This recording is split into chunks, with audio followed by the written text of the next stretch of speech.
Aujourd'hui, je voudrais vous parler d'un projet qui me tient à cœur, celui de la réhabilitation des tourbières jurassiennes.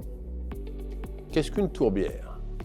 Vue de l'extérieur, elle ressemble souvent à une plaine, une prairie ou un marais. À la surface, elles peuvent cacher jusqu'à plusieurs mètres de décomposition végétale saturée en eau, agissant comme un véritable rein de notre planète. Elles absorbent l'eau et filtrent les polluants. Elles agissent aussi comme des zones tampons face aux événements climatiques extrêmes.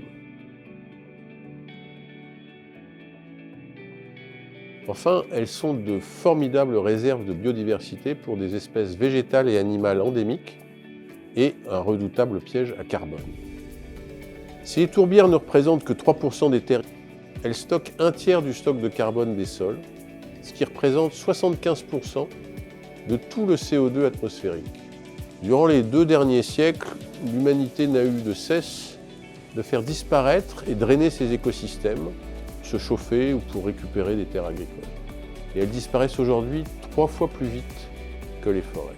Si les tourbières sont un formidable outil de rétention et de captation du carbone, elles sont capables aussi de relarguer ce carbone dans l'atmosphère lorsqu'elles sont asséchées et détruites. Leur préservation et leur restauration devient donc une priorité. Un sujet majeur qui a été mis en avant lors de la COP15 qui s'est tenue en 2022 au Canada.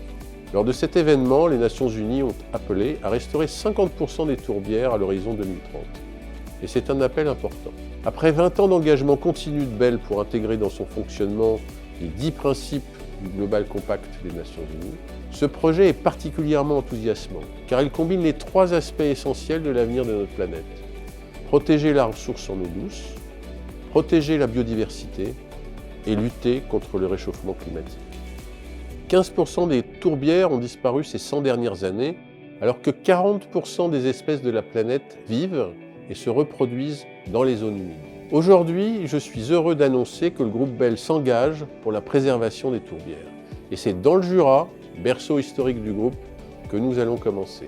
Plus de 40 tourbières seront réhabilitées en collaboration étroite, politique, scientifique et technique, avec les associations de protection de la nature et les institutions publiques déjà en charge de leur protection. En parallèle, nous étudions aussi la possibilité d'élargir notre champ d'action dans toute la France et dans d'autres zones dans le monde. Cette action pour les tourbières est en cohérence avec notre engagement pour limiter le réchauffement climatique à 1,5 degré, c'est-à-dire réduire de 25% les émissions carbone sur toute la chaîne de valeur de Bell d'ici 2035 et séquestrer l'équivalent de nos émissions résiduelles pour contribuer à la neutralité carbone planétaire d'ici 2050. Vivre à chaque instant notre mission de proposer une alimentation plus saine et plus durable pour tous, c'est aussi s'assurer que nous contribuons à préserver une planète vivable et généreuse pour tous. For all, for good.